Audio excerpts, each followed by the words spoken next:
Hello, everybody, and a good day to you all. Today, I am talking about the Outpost, season number 1, episode number 3, The Mistress and the Worm. The episode was directed by Kurt Knight, and here we have this episode. Here we have we have Talon, we have Garrett, and we have Jonzo working together. And because Garrett's friend got turned into one of those monsters, and they went to Jonzo to help them figure out why did this happen. Like, why does it only affect certain people? While certain people turn to monsters, other people die. And so, since he's very smart and very clever, he's weird, but he's smart, and Talon believes in him, and he has a huge crush on Talon. John also has a huge crush on Talon, and so they come to him to ask for help. And so he gives them the case to try to figure out what causes certain people to turn into these monsters. Maybe there's a cure for it. Maybe they can stop it. Whatever. He's on that case.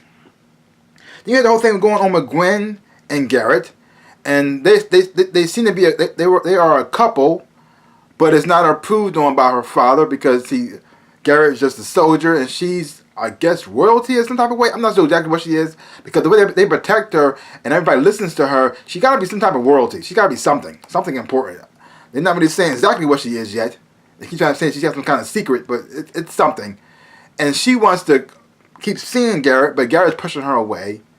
But then at the same time, Garrett's flirting with Talon, but he's pushing her away too. Like, he's telling Talon to stay away from Gwen because he want to keep her safe, But at the same time, he flirts with Talon, like he doesn't want her to go away, but he also wants her to go at the same time too. Like, you don't quite exactly sure where he stands with either woman. Like, because you can't. But from my point of view, it looks like Garrett's not really into Gwen, and she's more into him than he is into her. And he looks like he's finding an excuse to pretty much turn away. Now there's talent in his life, but we'll see what that's going on there. So, and also you have a thing going on between Talon and Gwen.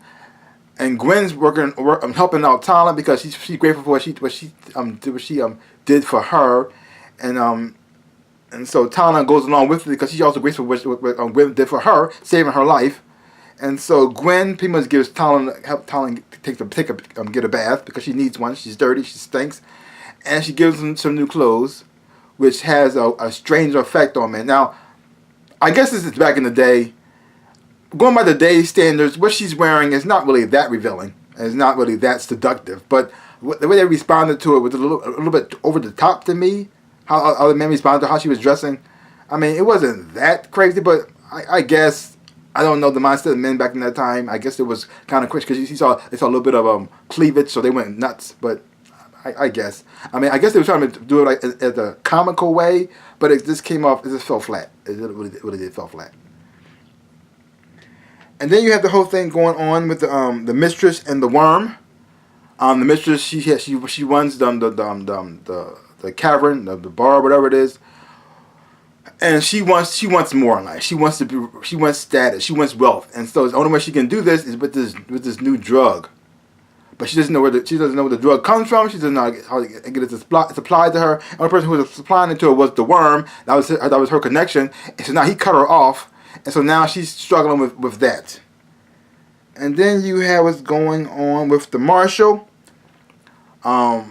Someone ends up dead because it's all because of Talon. Talon summoned the demon from another world, and she doesn't know how to put it back. And you have the Smith, who's played by Kevin McNally, who also was in the Pirates of the Caribbean.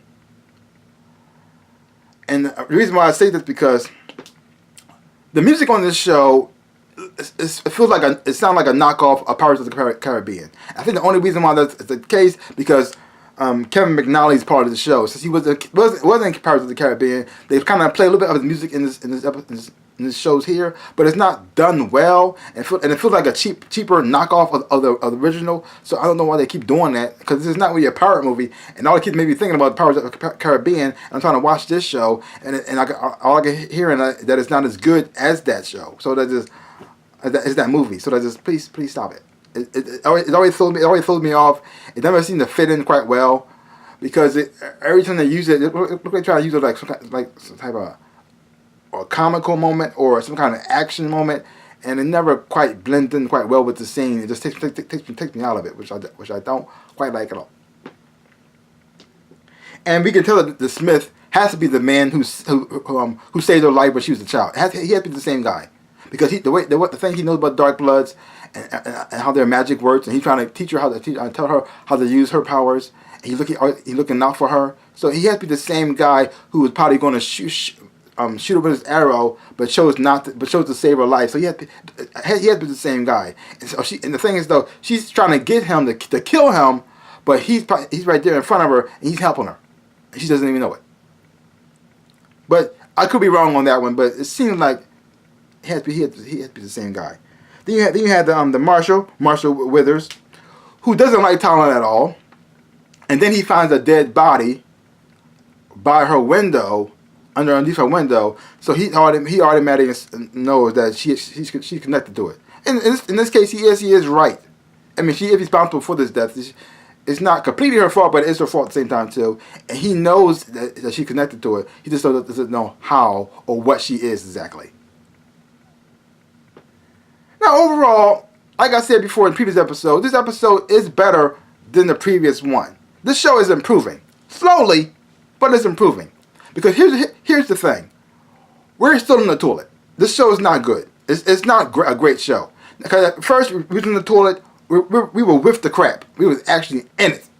Now, we're slightly above the crap. We're still not out of the toilet yet, but it's a little bit better. Now we're almost to the rim, not at the rim, but we're getting close. We're almost out of the toilet, but we're still in the toilet because this show still sucks. But it's slowly getting better. The humor on this show does not work. They keep trying it. It doesn't come off well. There's very certain lines, or it just doesn't play off right, and so it just coming off cheesy, and it falls flat. There's certain things that are kind of a lot of dialogue and a lot of things that is very, very cheesy, because you got there's a scene between Garrett and Talon, and they're flirting with one another, and she's talking about, and she's not good enough to keep up with her, keep up with her, and the dialogue they're doing, I've seen it plenty of times in other things, and I've just seen it done better, but they're trying their type of humor, and you can tell that they actually have feelings for one another. They start to come closer together, but it's still not quite working that well. I mean, there are moments on the show when things seem okay or all right, but it's never great, or never amazing, or never really good. It's just like, well, that's better than before, so yay, I guess. Because like you go from an F- to a D-, I guess that's better. And then this one is a D+, but just I'm guessing you are improving. I mean, you are. Not quite a C, but you're getting there. So yay, I don't know. But the whole world does seem interesting. It looks like it's something they can actually build on and improve on. But it's not quite there yet. So that's that. The special effects on the show for a TV show is still terrible. Every time they show that demon, it just looks pure awful. Like, wow, it's bad. And there's a scene in this episode that I thought was weird. Okay, now Talon sees the demon. No. Okay, the demon sees this woman, and then sees this woman. It looks like about to attack her. Then Talon comes out, and the woman sees Talon. It had that little moment, and then Talon walks away. 2 seconds later, the demon comes and attacks the woman, and before the woman gets attacked, she screams out. Now, Talon hasn't gone off that far. I'm surprised she didn't hear it and turn back around and face the demon. That would have made more sense, but to have her just walk off like she didn't hear anything, like she just left. I just hear the woman and Talon are talking. Talon just leaves. Whoop! Demon comes. Ah! No one hears that. Not even Talon. She's right outside. She's right there. I think that probably makes no sense to me, but whatever. Like I said, this show is not great, but it is improving. So I give it to him for that. So leave your comments down below if you have watched this episode, or you watching the show. Leave your comments down below. Let me know what you thought about this episode of the Outpost. And if you're not watching it, you don't have to watch it. But if you it's out of pure curiosity, you just want to see how it is, have fun. Maybe you will enjoy it. Maybe it will blow your mind or make you cry. from pain from watching this show. But I'm going through it, man. I'm going through it. I'm sticking to it to the end. If this show gets another season, I got to commend everybody's part of the show. I got to commend them. I have to. Because that's amazing. This show is terrible. So I don't know how, but still, it has moments in there. You can see there's some potential that you could acquire, you could enjoy it. And I can see people having fun watching the show. But it's still not great. So, it is what it is. Like I said, leave your comments down below and let me know what you thought about it. And that's pretty much all I gotta say about that. So give my channel a big old like, thumbs up, a shabam, and subscribe to my channel and share. I would appreciate it. Like I always say in my dreams and in real life, I am the Ninja Rabbit. Peace out, people.